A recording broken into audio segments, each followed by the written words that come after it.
করতে আসলে আওয়াজ হারি গলাতে পড়ো নামাজ পড়েছিল হযরত আলী তীরে চকচক হয়ে দুনিয়া বলে দয়ারে নবী বলে এক সাহাবী আলীর নামাজ চলে পার করতে নামাজ পড়েছিল হযরত আলী তীরে চকচক হয়ে দুনিয়া বলে দয়ারে নবী বলে এক সাহাবী আলীর নামাজ চলে পার করতে তবু বুঝছি পার করতে তবু বুঝছি তবু আলী পড়ে নামাজ বলুন সুবহানাল্লাহ আর জোরে বলো সুবহানাল্লাহ আল্লাহ রাসূলের সাহাবা হযরতে হুজুর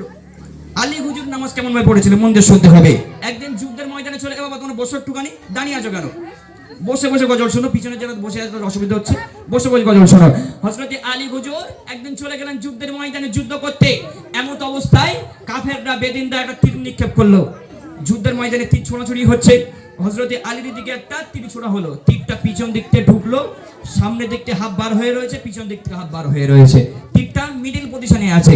হযরত আলী যন্ত্রণায় ব্যথা যন্ত্রণায় ছটফট করছে সকল সাহাবারা ছুটে এলো আসার পরে সবাই তীরটা টেনে টেনে বার করার চেষ্টা করছে তীর তো বার হয় না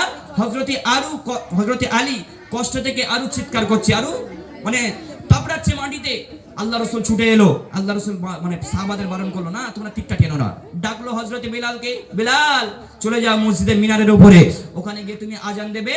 আজানের পরে আমি যখন নামাজ পড়াবো হযরত আলী দেখবে তখন নামাজে দাঁড়াবে তোমরা একজন গিয়ে পিছন দিক থেকে তীরটা বার করবে আমি কথা দিলাম হযরত আলী একবারের জন্য ও চিৎকার করবেন একটু জোরে বলুন সুবহানাল্লাহ আর জোরে বলুন সুবহানাল্লাহ তিনি কেমন নামাজ পড়েছিল কবি বলছে নামাজ পড়েছিল হযরত আলী তীরে চকচক হয়ে দুনিয়া বলে নামাজ পড়েছিল হযরত আলী তীরে চকচক হয়ে দুনিয়া বলে দয়ারে নবী বলে এক সাহাবী আলীর নামাজ চলে পার করতে তবু বুঝছি পার করতে তবু বুঝছি তবু আলী পড়ে নামাজ খুদার করতে আসলে আওয়াজ হারি গলাতে পড়ো নামাজ খুদার করতে আসলে আওয়াজ হারি গলাতে পড়ো নামাজ পড়লে নামাজ পাবে গো বিরাজ পড়লে নামাজ পাবে গো বিরাজ ইবাদতের শ্রেষ্ঠ নামাজ খুদার করতে আসলে আওয়াজ হারি গলাতে পড়ো নামাজ খুদার করতে আসলে আওয়াজ হারি গলাতে পড়ো নামাজ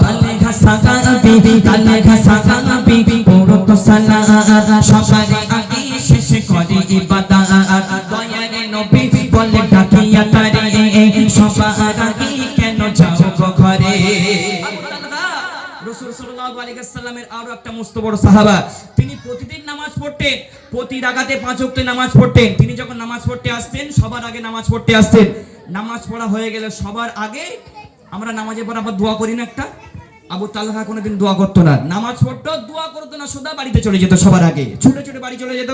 সকল সাহাবারা আল্লাহ রাসূলের কাছে নালিশ জানিয়েছে ইয়া রাসূলুল্লাহ ইয়া হাবিবাল্লাহ আপনার সাহাবা আবু তালহা প্রতিদিন নামাজ পড়ে কিন্তু কোনোদিন দোয়া করে না আপনি জিজ্ঞেস করেন তো কি সমস্যা ওর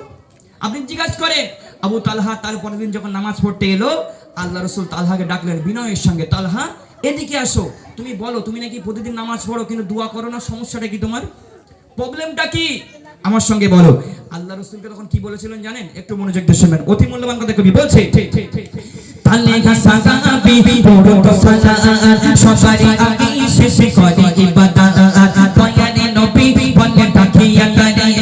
সবার আগে কেন যাও গো ঘরে তালে ঘাসা গাবি পড়ো তো সালাত সবার আগে শেষ করে ইবাদত দয়ারে নবী বলে ডাকিয়া তারে সবার আগে কেন যাও গো ঘরে বলে সাগাবি পড়বি আমি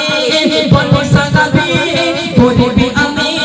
স্বামী স্ত্রী এক কাপড়ে নামাজ জোরে বলুন না সুবহানাল্লাহ আর জোরে বলুন সুবহানাল্লাহ ইয়া রাসূলুল্লাহ ইয়া হাবিবাল্লাহ আমি তালহা এতটাই গরীব রাসূল, আমি এতটাই গরিব, এতটাই অসহায়, আমার বাড়িতে একটা ছাড়া দুটো কোনো কাপড় নেই ইয়া রাসূলুল্লাহ, ইয়া হাবিবাল্লাহ। আমি যখন নামাজ পড়তে আসি ওই কাপড়টা পরে নামাজ পড়তে আসি, আর ততক্ষণ পর্যন্ত যতক্ষণ নামাজ পড়তে আসি ততক্ষণ আমার স্ত্রীটা, আমার প্রাণের বিবিটা, সে ঘরের ভিতরে দরজা জানলা দিয়ে ইয়া রাসূলুল্লাহ, ইয়া হাবিবাল্লাহ উলঙ্গ হয়ে বসে থাকে। আমি ইয়া রাসূলুল্লাহ, আমি যখন নামাজ পড়ে বাড়িতে যাই, আমার বিবি তখন ওই কাপড়টা পরে তিনি আল্লাহর শুকরগুজার করতে থাকে। একটু জোরে বলুন সুবহানাল্লাহ, আর একটু জোরে বলুন সুবহানাল্লাহ। ভাই, তাদের তো অভাব ছিল, কাপড়ের অভাব ছিল, টাকা পয়সার অভাব ছিল, সংসারের অভাব অনাটন ছিল, কিন্তু তারপরেও কোনোদিন আল্লাহকে কি ভুলে গেছে বাবা? ভুলে গেছে কোনোদিন? কোনোদিন ভুলেনি। আমাদের তো আল্লাহ অনেক কিছু দিয়েছে, ধন সম্পদ, টাকা পয়সা, ব্যবসা বাণিজ্য, পোশাক আশাক সবই দিয়েছে আল্লাহ। তারপরেও শুধু অভাব আমাদের একটাই, সেটা হলো কি? সেটা হলো নামাজ। আমাদের আল্লাহ পাক সব দিয়েছে, কিন্তু একটাই আমাদের অভাব, সেটা হচ্ছে নামাজ। আমরা নামাজ ঠিকভাবে পড়ি না। তারা কেমন নামাজ পড়েছে তার পরের সন্দেহ অতি মূল্যবান কথা কবি বলছে, দেখুন। জান্নাতি ঘোষণা ছিল উমর থেকে 10 জন সাহাবায়ে, 10 জন সাহাবাকে আল্লাহ পাক দুনিয়ার বুকে তাদের জান্নাত সার্টিফিকেট দিয়েছিল। ও ভাই, একটু বুকে হাত দিয়ে বলেন তো, আমাদের কি জান্নাতের সার্টিফিকেট আছে বাবা? আমাদের জান্নাতের সার্টিফিকেট নাই, আমাদের আছে মাধ্যমিক পাস সার্টিফিকেট। আমাদের জান্নাতের সার্টিফিকেট দরকার নেই। অতি মূল্যবান কথা কবি বলছে, জান্নাতি ঘোষণা ছিল চাচায়ে উমর থেকে 10 জন সাহাবায়ে, জান্নাতি ঘোষণা ছিল চাচায়ে